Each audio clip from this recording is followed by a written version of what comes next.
Hey guys, James here. I'm going to be showing you how to make a ribeye steak, like how they do it in Texas, and how you should make it. So, first thing you're going to need, right here I got the ribeye, and I have this. This is a cast iron skillet. Most of you would just have a normal pan, which works completely fine. I'm just using a cast iron skillet because it is quite literally the best thing to cook steak at home. And then we have our ribeye that we're using, and then some other things you're going to need. You're going to need your cutting board. Now, you also need to sharpen your knife. And most sharpeners are like this, and you might not know what a coarse and a fine are. But what you want to do is first you want to take the knife that you're going to be using. I'm using this Japanese steel knife. And you want to run it through the coarse side first.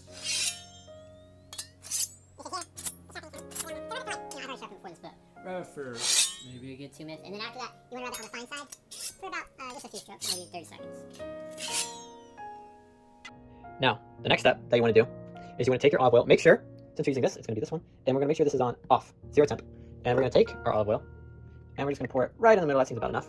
And you're going to set it down, and simply, you're going to... Okay, now at this point, you're going to take this temperature and you're going to turn it. Okay, now that I can feel the temperature up here, now this comes to the most dangerous part. Not dangerous, but risky part. Remember I told you to wear long sleeves? This is where it takes place. As soon as you flip that steak onto here, oil's going to shoot up at your arm, and it might sting you, it might hurt you a little. You're not going to die or anything crazy, but make sure this is why you flip the steak away from you, not towards you, so that the oil will spill over there, and not on you, because having hot boiling oil on you is not a pleasant feeling. Trust me, I've been there. So, we're going to take our steak. You can use a hand, but for the sake of justice and safety, we're going to use these, and flip away. Seems to be working. And you can kind of see the oil is pop. Oh yeah, there it goes. And after 2 minutes on the about medium setting, you're going to want to flip your steak again. And after I flipped it, you can see that nice, soft, fat underbelly. I'll get to you after another 2 minutes, guys.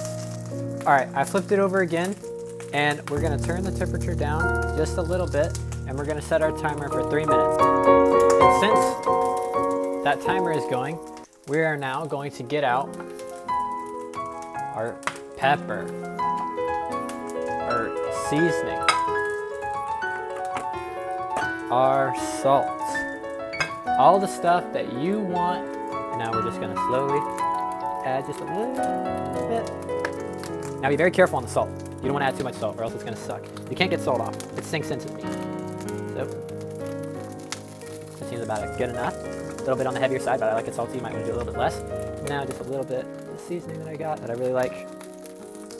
Very nice. Now we wait, and we're going to repeat it for the same side on the 3-minute timer. Okay, and we're going to find the temperature we want. And I've been doing this long enough that I know what temperature this is. So I don't need a thermometer, but please use a thermometer at home. Now, we're going to take...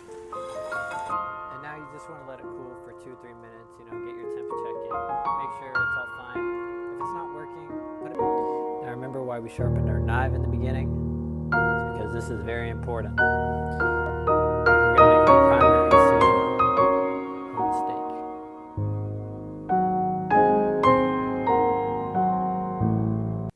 steak. Now we have our steak. You can tell a little blood came out, which is good. Now the most important thing telling a steak's temperature is the inside. If you see some gray on the outside and a little bit of pink on the inside, that's how you know you did it right. However, if you want it a bit more bloody, you want to see more pink, and if you want it more crispy and well done, you want to see more gray. First bite. Looks pretty good.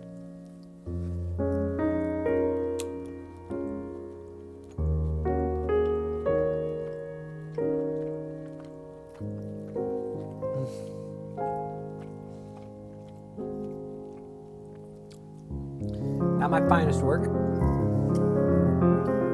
but definitely far from terrible. Overall, I'd give it a 9 out of 10.